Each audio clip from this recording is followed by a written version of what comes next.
el acetil-CoA y el oxalacetato. Por encima citrato sin tasa se forma el citrato. Y el citrato se deshidrata. Hola a todos nuevamente, espero que se encuentren bien. Nos encontramos en la segunda parte del video de espirometría. Recordemos que en la primera parte hablamos de la explicación teórica de la espirometría, cómo leerla, cómo interpretarla y sus variables. En este video vamos a hablar acerca de cómo resolver algunos ejercicios. Tenemos dos ejemplos que vamos a resolver a continuación, a poner en práctica lo aprendido en el video pasado. Así que empecemos con este primer ejemplo. Recordemos cómo teníamos que leer la espirometría, empezando viendo cómo se encuentra la curva. En estos casos de acá, en estos ejemplos que traje en particular, vamos a obviar un poco esta parte de la curva. Pero recordemos brevemente qué tenemos que ver en la curva. Tenemos que mirar si la curva es aceptable. ¿Y cómo miramos esto? Mirando el inicio de la curva, ¿listo? Miramos el final de la curva y miramos la morfología de la misma. ¿Qué es lo segundo que tenemos que mirar? Es si la curva es reproducible. O sea que sus valores entre las tres espirometrías que hagamos no tengan mucha discrepancia entre sí, que sean muy similares sus valores.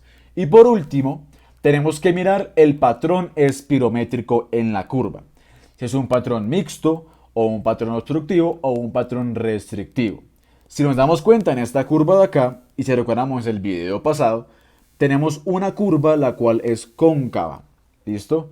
Y recordemos que la concavidad en la curva nos hace pensar en un patrón obstructivo, ¿listo? Así que confirmemos esto viendo las variables que nos interesan en la espirometría, que serían estas que tenemos acá. Que si recordamos, las que más nos importan en este momento son estas tres, ¿listo? La capacidad vital forzada, el BEF1 y el índice de Tifenau, ¿ok? Y veamos que en esta espirometría encontramos 5 columnas. La columna más al lado izquierdo encontramos los valores de la prueba post-broncodilatador. ¿Listo? En este caso, la columna del lado derecho encontramos los valores de la prueba prebroncodilatadora, la que vamos a ver que se dividen en tres. El predicho del paciente, el cual sería el valor esperado que tenga dicho paciente. El valor de referencia, que vendría siendo la prueba del paciente, la prueba prebroncodilatadora del paciente, el valor que tuvo el paciente. Tenemos el porcentaje del predicho y tenemos en las pruebas postbroncodilatadoras el valor de la prueba post, listo, el valor que tuvo el paciente, y tenemos el porcentaje de referencia de dicha prueba postbroncodilatadora. Así que empecemos a interpretar esta espirometría. Recordemos que iniciamos viendo el índice de Tifenau, ¿listo? Ver si ese se encuentra o mayor de 70 o menor de 70%. Así que nos dirigimos hacia el valor que tuvo el paciente en el índice de Tifenau, que en este caso es de 48,9%. Por lo cual tenemos que este índice de Tifenau se encuentra disminuido, ya que si recordamos lo normal es mayor o igual al 70%. Y recordemos, ¿qué pasa si se encuentra disminuido el índice de Tifenau? Decimos que estamos frente a una obstrucción. ¿Listo? Y tenemos que pensar en dos opciones. O es un patrón obstructivo, o es un patrón mixto. ¿Y cómo sabemos cada una de ellas? Mirando la capacidad vital forzada, viendo si esa se encuentra disminuida o si se encuentra normal. Recordemos que la capacidad vital forzada, lo normal, es mayor o igual al 80%. Así que miremos cuánto tiene el paciente. Nos dirigimos a la columna de la capacidad vital forzada donde vemos el porcentaje del mismo, que en este paciente es de 42,3% la capacidad vital forzada. Por ende, tenemos que la capacidad vital forzada también se encuentra disminuida. ¿Listo? Así que tenemos disminuido el índice de tifenado y disminuido la capacidad vital forzada. Y recordemos que estas dos variables disminuidas nos indican un patrón mixto. Estamos frente a un patrón mixto. Pero recordemos que tenemos que clasificar la severidad de cada patrón, tanto del obstructivo como del restrictivo. Así que recordemos cómo hacíamos esto. Empecemos hablando del patrón restrictivo, vamos a clasificarlo. Y recordemos que el patrón restrictivo lo clasificábamos en base a la capacidad vital forzada. Tenemos que mirar la capacidad vital forzada para clasificar al patrón restrictivo. Y recordemos sus valores, recordemos que más de 70 hace referencia a una clasificación leve. De 60 a 69, recordemos que estamos frente a un valor, a una clasificación moderada. ¿Listo? De 50 a 59, estamos en una moderadamente severa. De 35 a 49, tenemos una clasificación severa. Y cuando se encuentra menor de 35%, tenemos una clasificación muy severa. Por lo cual tenemos que este paciente tiene una capacidad vital forzada en 42,3%. Por lo cual decimos que este paciente se encuentra en una clasificación severa, ya que se encuentra en el rango de 35 a 49%. Y miremos el patrón obstructivo. Para clasificar dicho patrón tenemos que guiarnos del BEF1. El BEF1 es el que nos interesa para clasificar el patrón obstructivo. Y recordemos que son los valores exactamente iguales en ambos patrones para su clasificación. Lo único que cambia es el parámetro que miramos. Así que miremos cómo se encuentra el BEF1 en este paciente. Y vemos que se encuentra en un 30,1%. Tenemos un 30,1%. Así que tenemos que este paciente se encuentra en un patrón obstructivo muy severo. ¿Listo? Ya que tenemos que se encuentra menor del 35%. Así que decimos que este paciente tiene un patrón mixto, ¿listo? El cual conforma un patrón restrictivo severo y un patrón obstructivo muy severo. Y miremos ahora la prueba del broncodilatador. Miremos si este mejoró o no mejoró. Y recordemos que tiene que cumplir dos parámetros. Que aumente un 12% el BEF1 y o la capacidad vital forzada. ¿Listo? Y también que sea mayor o que haya aumentado más de 200 mililitros en el BEF1 y o en la capacidad vital forzada. Así que recordemos la fórmula para ver si aumentó en un 12%, si aumentó más de este valor. Usemos como ejemplo la capacidad vital forzada. Entonces recordemos, capacidad vital forzada postbroncodilatador menos la capacidad vital forzada prebroncodilatador. Este valor lo dividimos en la capacidad vital forzada prebroncodilatadora y este resultado multiplicado por 100 para sacar dicho porcentaje. Así que miremos cómo se encuentra el del paciente. ¿Listo?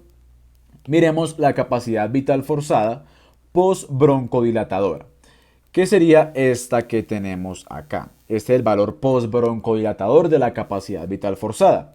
Y el valor prebroncodilatador de la capacidad vital forzada sería este que tenemos aquí. Por ende, la operación sería 2,09 menos 1,74. Esto dividido en 1,74 y este resultado lo multiplicamos por 100. Y esto efectivamente me dan un total de 20%. Así que tenemos que en este criterio el paciente sí lo cumplió. Aumentó más del 12% en la capacidad vital forzada. Y miremos el otro criterio que tiene que cumplir. Y es el criterio de que tiene que ser mayor de 200 mililitros. Esta operación también es muy sencilla. Únicamente tenemos que mirar la capacidad vital forzada postbroncodilatadora y restarle la capacidad vital forzada prebroncodilatadora. Por ende tenemos que básicamente sería hacer esta operación de acá, que nos da un resultado de 0,35, pero tenemos que tener cuidado ya que este valor nos da en litros. Por ende tenemos que multiplicarlo por 1000 para pasarlos a mililitros. Y esto nos daría 350 mililitros. También tenemos que cumplir este criterio. Así que es un paciente que efectivamente mejora con broncodilatador. ¿Listo? En resumen, tenemos una espirometría con un patrón mixto, ¿listo? Y que mejora significativamente en la prueba broncodilatadora. Miremos ahora este ejercicio que tenemos acá, ¿listo? Recordemos que las gráficas por tema de practicidad las vamos a obviar un poco, ¿listo? Y nos fijaremos más que todo en las variables, ¿ok? Así que hagámoslo igual que en el caso pasado. Empezamos viendo el índice de tifenado, ¿listo? Y tenemos que en este caso de acá, si nos vamos viendo hacia lo que viene siendo el porcentaje del índice de tifenado que tuvo el paciente, vemos que nos da 93, ¿listo? 93%. Pero creemos que lo normal es mayor o igual a 70%. Por ende, tenemos que en este caso el índice de tifenado se encuentra por encima del 70%, se encuentra en 93%. Así que decimos que no estamos frente a un patrón obstructivo, no obstructivo. ¿Listo? ¿Y qué tenemos que mirar después? Tenemos dos opciones. O va a ser una espirometría normal o va a ser un patrón restrictivo. Miremos frente a cuál estamos. Y para ello tenemos que mirar la capacidad vital forzada. Que en este paciente la capacidad vital forzada se encuentra en 56%, que es la que tenemos acá. Capacidad vital forzada en 56%. Que si recordamos, lo normal es mayor o igual al 80%. Por ende, en este caso tenemos índice de tifenado disminuido. Listo. Nos hace pensar que no es un patrón obstructivo. Y a su vez tenemos capacidad vital forzada disminuida. Por lo cual estamos frente a un patrón restrictivo. ¿Listo? Pero ahora tenemos que clasificar dicho valor. ¿Y cómo lo clasificamos? Recordemos que es muy sencillo. En este caso, miraremos la capacidad vital forzada para poder clasificarlo. Y nos damos cuenta que, como ya dijimos, se encuentra en 56%. Recordemos que si está mayor del 70%, estamos frente a un patrón leve. Si está entre 60 y 69%, estamos frente a un patrón moderado.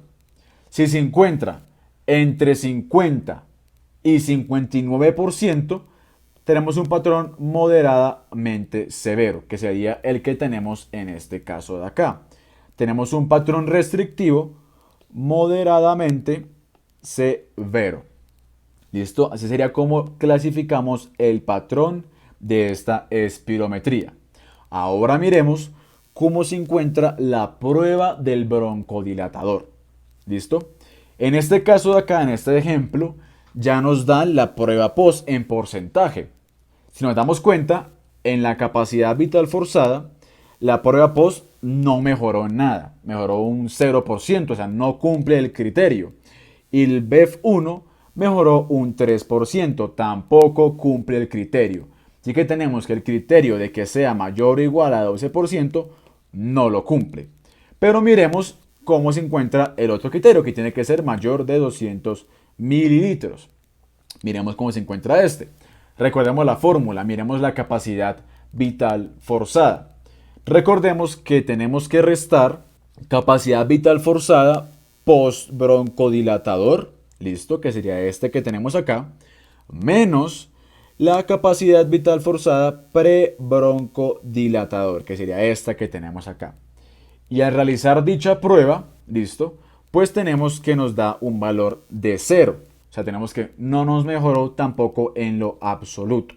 Así que tenemos que este paciente está frente a un patrón restrictivo moderadamente severo que no mejora con broncodilatador.